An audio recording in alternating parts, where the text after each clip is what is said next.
Kebocoran data pribadi dapat mengakibatkan kerugian yang cukup besar, apalagi jika data pribadi tersebut digunakan untuk tujuan kejahatan. Lantas bagaimana cara melindungi data pribadi agar tidak dimanfaatkan untuk aksi kriminal? Berikut liputan Tim Delik RCTI.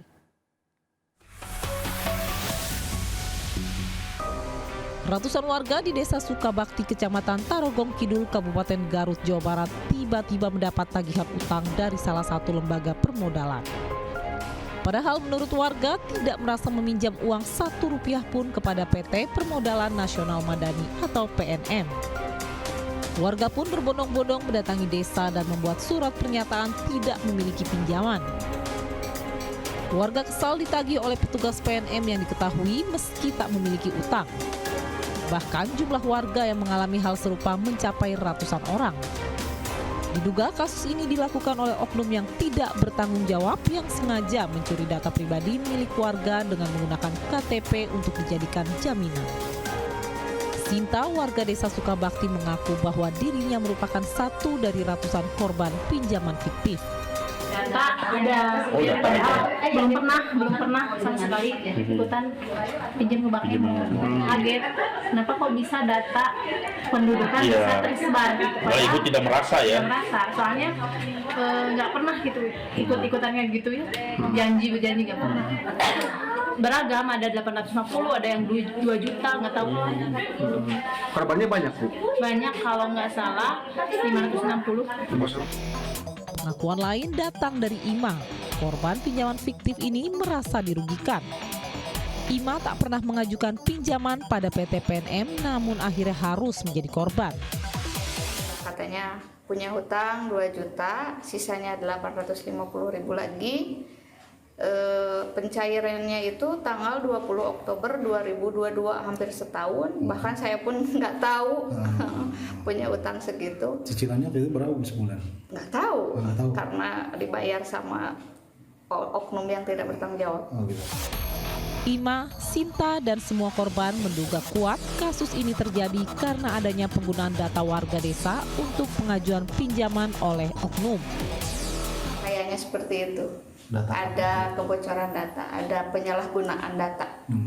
Ya. Selama ini data-data yang buat persyaratan itu Ibu pernah kasihin ke orang lain nggak? Nggak pernah. Belum pernah. Kemana Ibu biasanya? Paling ke RT, ke RW, ke desa, itu untuk arsip saja. Tiba-tiba saja? Iya, saya diberitahu sama TIP ya, sama pemberitahuannya ada 560 kakak yang disalahgunakan oleh oknum yang tidak bertanggung jawab, dan orang itu saya tidak tahu di mana keberadaannya. Hingga kini jumlah korban bertambah menjadi 407 orang. Sementara itu pihak PT PNM telah melakukan penyelidikan internal terkait pinjaman fiktif ini. Pihaknya akan berkoordinasi dengan kepala desa untuk bersama-sama melakukan verifikasi data korban. Pada intinya, kami akan basisnya merujuk kepada hasil investigasi yang internal kami sudah lakukan.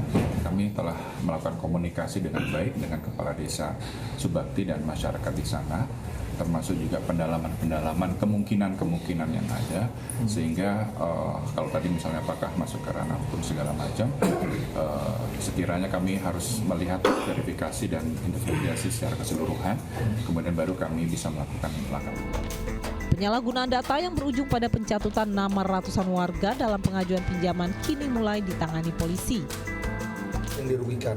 Sampai dengan saat ini kami masih menunggu pihak-pihak yang akan melaporkan kepada kami, pihak kepolisian, karena ini juga menjadi bahan kami untuk menindaklanjuti laporan-laporan yang sekiranya akan masuk, dan kami akan pelajari apabila ada laporan dari pihak-pihak yang merasa dirugikan. Kini Polres Garut telah membuka posko pengaduan untuk menampung laporan dari warga desa Sukabakti yang menjadi korban. Kasus ini menjadi pelajaran pentingnya sistem keamanan data pribadi. Direktorat Reserse Kriminal Khusus Polda Jawa Tengah berhasil mengungkap kasus tindak pidana informasi dan elektronik atau ITE terkait pencurian data pribadi.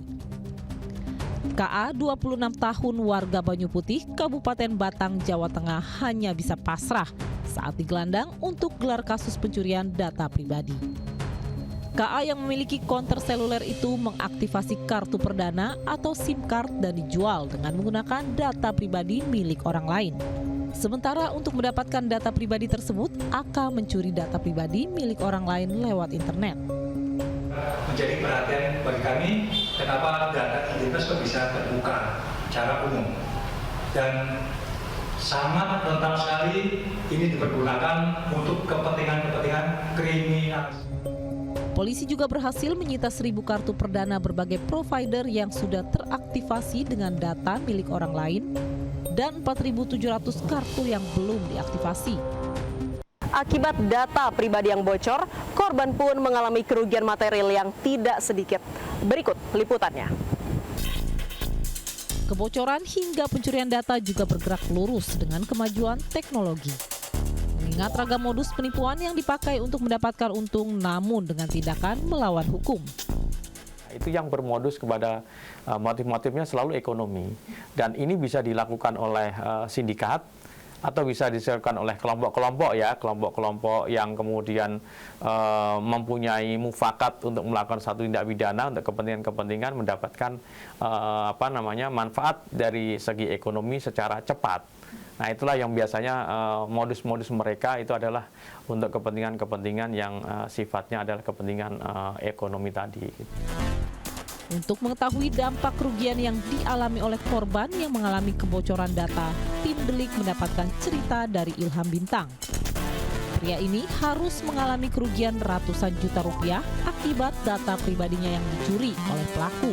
Kasus ini terjadi di awal 2020 lalu. Diketahui pelaku berhasil mendapatkan data Ilham Bintang dari nomor kartu seluler miliknya. Pelaku berhasil mengelabui petugas provider dengan mengaku sebagai Ilham Bintang dengan menukar kartu seluler miliknya. SIM card atau mau SIM card baru itu harus memberikan KTP. Lalu tidak cukup itu harus verifikasi apakah ibu kandung segala macam kan, diberitahu baru kasih itu. Nah, dulu saya menganggap itu hanya kelemahan provider yang mudah dicekoki, mudah ditipu daya oleh, diperdaya oleh si pelaku kejahatan itu gitu. Datang, ada CCTV-nya. Datang ke mana itu, Pak? Datang ke gerai itu, ada CCTV-nya kan kelihatan. Lalu kemudian artinya mudah sekali dilacak itu. Cerita tentang kebocoran data hingga mengakibatkan kerugian juga dialami oleh Ferdi. Korban sempat beberapa kali mengalami penipuan, di antaranya data pribadinya digunakan untuk pinjaman online dan uang dalam rekeningnya raib akibat aktivitas belanja online. Tahun 2020, seingat saya, sama masa-masa COVID kan 2020 ya. Saya nongkrong di salah satu tongkrongan di Bogor ya. Setelah itu saya pulang, malam minggu sampai jam 1 malam saya pulang. Dan tiba-tiba pagi-pagi tuh ada yang telepon saya sampai 5 kali telepon lah. Tiba-tiba chatnya ada yang nggak enak, Mas uangnya sudah masuk kurang lebih 10 juta. Dan aku kaget dong, ternyata data saya diambil, digadaikan lah ke pinjol ya, pinjaman online. Saya ya, ATM saya sempat bocor karena kan istri sering berbelanja di aplikasi online dan istri ditanya minta nomor kartunya. Dikasihlah sama istri, bukan kode OTP ya, bukan PIN ATM, tapi nomor kartu. Dikasihlah nomor kartu tersebut, dan akhirnya setelah saya pulang malam-malam, hilanglah uang saya kurang lebih 3 juta rupiah. Korban telah melaporkan kejadian dan kerugian yang dialaminya, namun hingga saat ini belum mendapatkan keadilan bagi keluarganya. Polisian setempat, polsek lah ya, polsek setempat, tanpa adanya respon apapun.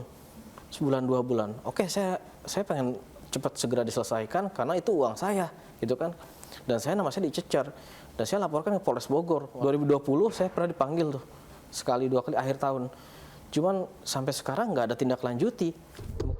Walaupun data masyarakat harus dilindungi negara, namun tetap masyarakat sendiri harus berusaha untuk menjaga data pribadi.